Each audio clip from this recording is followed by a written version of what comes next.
If you want to connect your older Nintendo consoles to a modern television, the Kaico 2X line doubler seems like an attractive option, but is it any good? Let's find out. My initial impressions is that the build quality actually looks pretty good.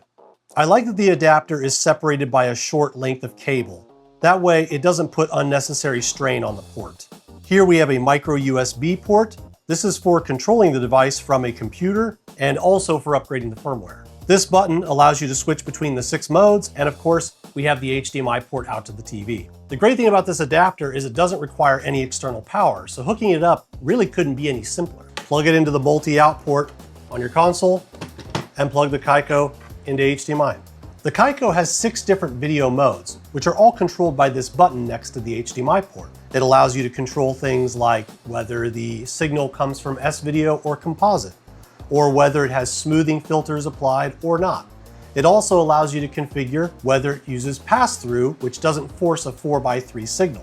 You can tell which mode you're in by the color of this indicator light. It's worth noting that the default mode uses S-video out, meaning that if you hook it up to an SNES Jr, it's gonna seem like it's not working. But if after turning it on, you switch it to the blue mode, you can play on the SNES Jr as normal. So technically it can work with the SNES Jr, but I'd say that's quite a bit of user friction, unfortunately. On the N64, I'd say it works equally well, although I think I prefer the smoothing filter more on the N64 than I do the SNES. Here it is with smoothing on and off.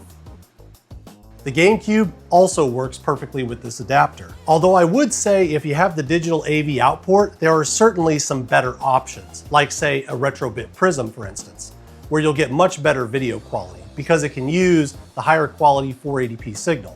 Whereas the best thing the Kaico can pull is of course S-video. But I have to say, for one device that can connect to all 3 consoles, it's pretty good. The only time I'd ever recommend using the latter 3 modes is if you're using the SNES Jr and you have no choice.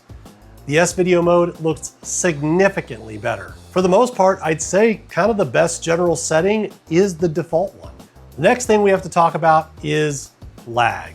I connected the Super Nintendo through the Kaico adapter and through a RetroTINK, which I consider to be the gold standard. In my testing, there was no input lag difference between the 2 adapters. I also connected the Kaico to my computer to see what updating the firmware was like. You should know the software only supports Windows. In the software, you'll find settings for switching between the 6 modes, some color adjustments, and some filters. In my experience, I didn't find any quality improvements to be had by adjusting any of them. I'd recommend just plugging it in and using it.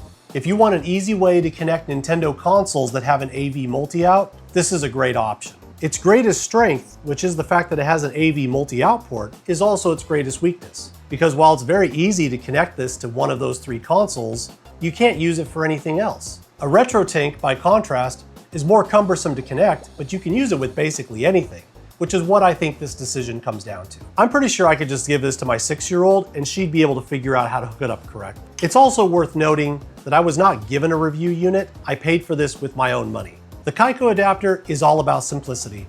If you're willing to accept its limitations, the convenience is pretty tough to beat. I'm Brian, this is IFX Retro Games. Thanks for watching.